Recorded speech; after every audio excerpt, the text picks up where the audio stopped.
ئێمە وەکو کەنەکە بڕیارمان داوە لە ئیش و کارەکانمان لە مەودووە کۆبوونەوەکان بیت چ لە کۆنگرە ڕۆژنامە نووسەکان بیتن هەر جارێ لە شوێنێک لە بارەگایەک لە بارەگای ئەو لانە سیاسیانەی کە ئەندانی هەمیشەیین لە کۆنگرەی نەتەوەی کوردستان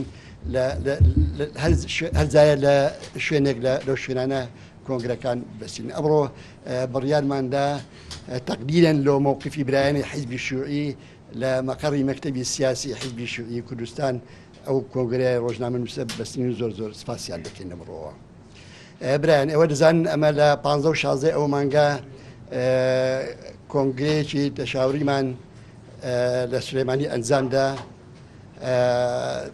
دەبینێت ئەو کۆنگرەیەش بە پێی بڕیاری کۆنگرەکەی قەرەهەنجیر بوو.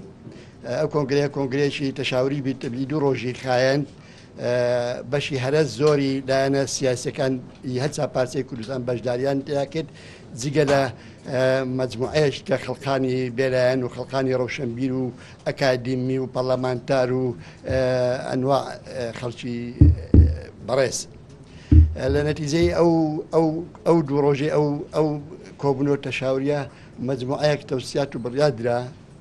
ئەمە لەسەر زەوی ئەو بڕیارانە کە بڕیاردرا کۆنگرەی نەتەوەی لە دوایین مەرحەلە ببەستێتن دەست بە کۆنفرانسات بکەین.